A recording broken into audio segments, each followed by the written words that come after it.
Kahit na first movie together na Francine Diaz at Seth Fidilin ang may feature you, ay hindi raw sila dito basta nagpa-sweet o pakilig lang. Sa isang ambush interview, sinabi ng Francet na napakalaki ng utang na loob nila kay Mother Lily Monteverde na ipinagkatiwala ang proyekto sa kanila bago ito pumanaw. Kaya naman nag-extra effort sila nang magpaganda ang pelikula na isang rom-com with a sci-fi twist. Kinailangan daw na mas maging open sina Francine at Seth sa isa't isa upang lalong mapalakas ang teamwork. Madalas kapag break time ay walang sawa nilang pinag-uusapan ng script at atake nila sa mga eksena.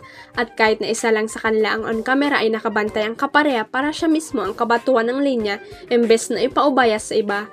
Sa sobrang closeness nga ng dalawa sa set ay nagbiro si Direk Crisanto Aquino na kulang na lang makita niyang magsubuan ng pagkain ng dalawa.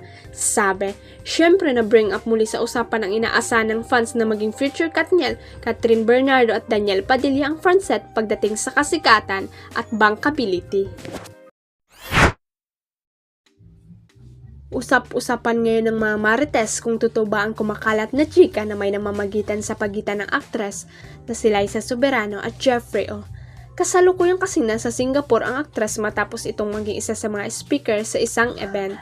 At tila hindi lang si Liza ang nasa Singapore dahil spotted rin nakasama nito ang controversial na personalidad ngayon na si Jeffrey O.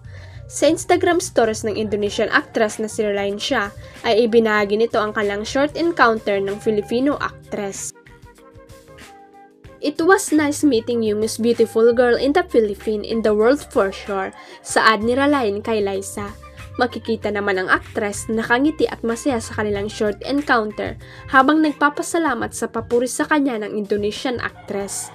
Ngunit sa kalagitnaan ng video ay may makikitang lalaki na nakatayo malayo sa dalawa at nang mapansin ng lalaki na makukunan siya sa kamera ay bahagya itong nagtago.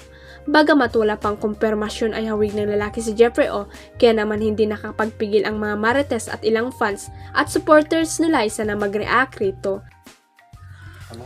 Marami ang sumusubaybay sa tambalang lesken ang love team nila ni Enrique Hill ang tila disappointed sa dalaga kung totoo man na si Jeffrey ang pinagpalit niya sa kapamilya aktor.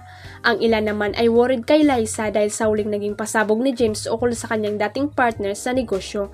Matatanda ang sa naging panayam ni James sa dating talent manager ni Liza na si RJ Diaz ay inamin nitong lumabas na ang tunay na kulay ni Jeffrey at hindi na ito parte pa ng Careless Music.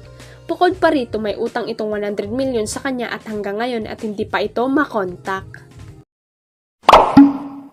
Huwag kalimutang i-click ang subscribe button at i-ring ang notification bell para sa latest at legit chika updates.